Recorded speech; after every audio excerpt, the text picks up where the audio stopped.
Live from the O'Brien Service Stadium. This is the fifth quarter.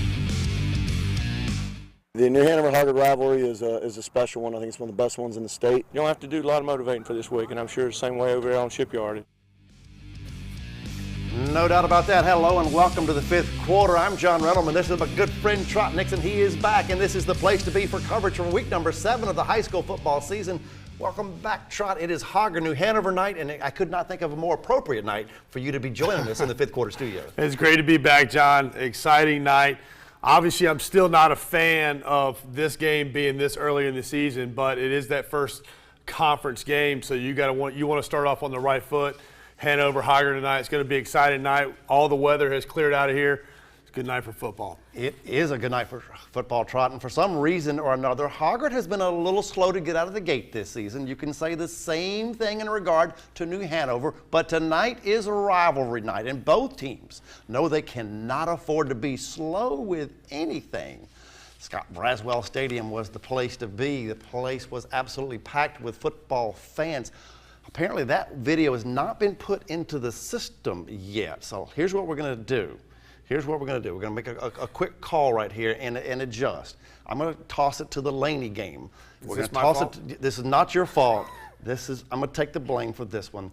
The Laney game was Laney versus South Brunswick. I think Dustin Dorsey is standing by. He was there. Let's see what Dustin has in store from Bucktown for the Laney Buccaneers and the South Brunswick Cougars. Out here at Laney High School, where the Bucks are looking to go 2-0 in the Mid-Eastern Conference, but standing in front of them are the South Brunswick Cougars. But hey, enough talk. Let's get to the action. I believe that we will win. The Bucks fans are fired up for this one, and clearly their team feeds off the energy. Already up a touchdown, Laney looks to add to their lead. Meek Watkins bursts up the right side for the big gain. You could tack on 15 for the face mask right there. Next play, Watkins takes it, and see you later, 12-0 Laney. New down, same result. Watkins walks it in to put the Bucks up 3 scores in the first quarter. And the Buccaneers go on to win 45-0 over South Brunswick. Laney improves to 2-0 in league play, and they are now 5-2 overall. Look for Laney to get more of a test next week when they face off against New Hanover. I'm Dustin Dorsey, and you're watching the fifth quarter. Thank you very much, Dustin. That was a nice little game by the Laney Buccaneers. Our next game is going to be West Brunswick versus Topsail. They played this one in Shiloh. Topsail looking to get their first Mid-Eastern Conference win of the season. West Brunswick looking to get another one. We had a crew there for West Brunswick versus South Brunswick. And there they are, the West Brunswick cheerleaders, Trot. West Brunswick wearing their all green. I like it when they wear all green. West Brunswick back to punt. Topsail looking to do something with the football, Trot, but they don't. This is the theme tonight when we get to the Hanover-Hoggard game. Special teams, great job of special teams. West Brunswick, they forced that fumble on the punt. Then DeMonte Daniels takes it in for a touchdown, turns that corner. West Brunswick up early. West Brunswick up early. West Brunswick led at the half by a lot. West Brunswick wins this one by a lot. Let's check out the final score from Shiloh. 25-0 is the final. They kind of let up a little bit in the second half. Look at Mr. Bubba McCray go for the West Brunswick Trojans. Where are we going to go right now in the fifth quarter? We're going to go to Scott Braswell Stadium. I think we are ready to go to Scott Braswell Stadium. It is rivalry night. New Hanover High School versus Hoggard High School. Two teams that just know everything there is about each other, and only one of them can win, Trot. Look at all the people this evening at Scott Braswell Stadium. There are a lot of Hoggard fans. In just a second, we're going to see the New Hanover football team come onto the football field, and we're going to pick up the action in the first quarter with special teams. A little bit of a blunder here by the Hoggard Vikings. Actually, that's not a special teams play, but we're going to see one in a little bit. Grant Daly, young man, was flying around all over. He won the leaders on defense. Blake Walsh going to step up in the pocket. He zips that ball across the Wiz Vaughn, move it. Big first down right there. Had a great opportunity. Here's Wiz Vaughn, makes some great moves. One of the most dynamic players, I believe, in the Mid-Eastern Conference, probably over here in the East. A lot of great ball players out there. Wiz Vaughn is one of them. I think I want to see that on a slow-mo replay. This is a pretty neat touchdown run for Wiz. First one of the game. like I said, he's dynamic, he's shifty. I mean, he just changes direction so quickly, can lead guys right in the dust. And there he is, 7-0 lead for the Cats. Hoggard trying to come back, but do they do it? Well, they're making some progress right there. Nice run there by Hoggard. But look what happens on this next play, Trot. It is a fumble by Hoggard, and Jemias Williams of New Hanover is going to recover. So New Hanover is going to get the football. Ooh, that's a nice big hit. Nice big hit from Grant Daly. Just talked about him earlier, flying around, one of the leaders on this defense. Caught the quarterback trying to cut back across the field. Right here, we got Blake, tries to make something happen, throws the ball a little bit behind that receiver. The tip drill, this is what we call bingo drill in Pop Warner on our team. Big play for Hoggard. They capitalized with pushing that ball across, just a ground and pound Hoggard style. All right, so it's 7-7 late in the second quarter. That turns out to be your halftime score. As we now check out third quarter action from Scott Braswell Stadium. It is now 14-7, I hear, at this point. But after this touchdown, it's now tied again, 14-14. Look at that touchdown by Chet Raddick. Chet Raddick from Josh Jones. Just a small breakdown by New Hanover's defensive backfield. The linemen did their job, just a small breakdown.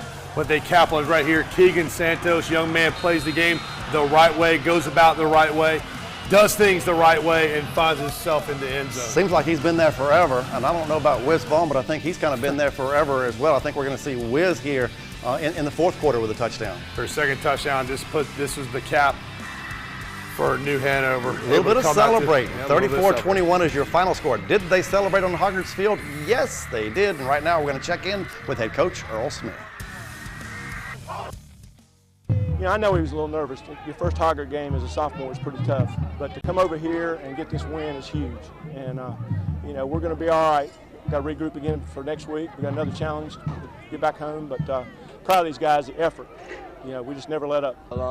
Coming in Monday, we watched film on them, and Coach already let me know off the gates, like, this is going to be the game where you have to run it downhill, do what I do. Just do it, came out and did what I'm supposed to do. I mean, it was a great win. We all worked hard during the week. You know what I'm saying? It was more of a mental week than anything because they run a lot of formations for the defense. As far as getting the job done and executing what we had to do, we did it, and we came out with the win. And one thing I think you'd like to add is New Hanover also won tonight because of special teams play. Their special teams were better than Hoggard's special teams. Yeah, absolutely. I mean, Hoggard, defensively, they made plays when they had to. Offensively, they made plays when they had to. But the biggest story tonight was Hoggard's special teams. I think Hoggard has prided themselves over the years, 15, 20 years, of having a very strong special teams, whether we're talking about field goals, punt return. That pretty much, I think they may have had 4 or 5 botched punt attempts tonight. It's enough to make a coach vomit a little bit in his mouth. Didn't know you were going to say vomit on TV tonight. I didn't know I was going to see you in here tonight with a beard. Yeah. It's kind of like Papa Smurf. Trot Nixon is Papa Smurf. Right? That is just a portion of tonight's fifth quarter. There is more football headed your way. We'll head to a lot of counties. Where are we going to head? Well, you're going to have to find out right after this commercial break as the fifth quarter rolls on.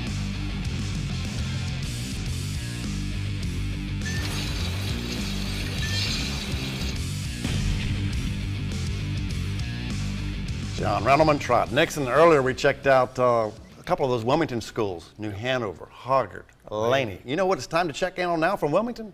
How about Ashley Screaming Eagles? They're looking to get back into the win column. Trot, it is a non-conference game against the North Brunswick Scorpions. North Brunswick is going to be on offense on this first play that we're going to show you, Trot. Does it work out for North? No, it does not. Rolling the opposite way of his throwing side, tries to throw back across his body. Great one-handed bingo catch, Oski. Pig City, we're going the other way. Ashley does not capitalize, but North Brunswick gets his hands back on the ball, and look at this, on a jet sweep, J.C. Smith turns the corner, great blocking up front from the big bodies, takes it 75 yards for Pater. He is one of the fastest football players in the Cape Fear region. North Brunswick dominates the rest of this game after that touchdown. Your final score is 24-6. North now 4-2 overall. I want to give a shout out to the students at the Columbus Career and College Academy. This is South Columbus High School versus West Columbus High School, and South Columbus in the white and black uniforms to get off to an early lead. At this point, it's a scoreless game, and they get pretty close to the end zone on this one, Trot. Yes, they do. This is going to be all South Columbus. Robbie Spencer has got a 31-yard running play, has some great blocking downfield. Guys picking him up. He's going to follow it up. Robbie Spencer's going to take this next pitch, just nothing but a direct snap, and say, hey, we're better than you. Gets about 3 or 4 guys leading out there, running backs leading the block. He takes it down to the 1 yard again. Robbie just can't find the end zone. He runs about 30 yards all the way to the 1 yard line. Here's a special play, Mr. Dennis Leggett. This one works. This is a nice punt return for South Columbus. Absolutely. The West players kind of laid down a little bit, I think. Well, you know, I kind of looked at this a few times. It kind of felt like the West Columbus was just in a position where, like, let's just hurry up. Let me hurry up and give you the final score on this one. 56-6 is the final score. The Stallions defeat the Vikings. All right, we had a crew in Pender County tonight for Pender versus Midway. Midway scored before we got there. Pender is going to try to tie it up. The cheerleaders say, we are going to try to tie it up, and Justin Hooper thinks he might get around the corner on this one, Trot. It's a nice gain. He's going to go out of bounds. And then in the second quarter, on the far side of the field, we have Latrell Brown with a touchdown. And Pender pulls within 1 after that touchdown. Midway led at the half, 7-6. Midway does not score in the second half. Pender wins it, 26-7, with 3 touchdowns after the break. Patriots now 3-3 on the season. All right, one more stop. Let's head up to Duplin County to see what's up with the #1 football team in the state on the 1A level. It is Wallace Rose Hill Trot versus West Bladen. I can tell you what it is. It's ground and pound time from the Dogs. Desmond Newkirk gets his touchdown, breaks 2 or 3 tackles, takes it to pay dirt. Great job of blocking up front. We didn't see a whole lot of it, but he gets in the end zone pretty much untouched. He did break a couple tackles on this play, but it's vintage Wallace Rose Hill, ground and pound. I'm better than you, and I'm getting ready to show you. They do their thing. 49-6 is your final score. The Knights from West Bladen High School come up short tonight on the road in a game that was supposed to be played in Bladen County, but it was not. All right, the play of the week is next. Trot and I will both be back to showcase that, but first let's check out the high school football scoreboard.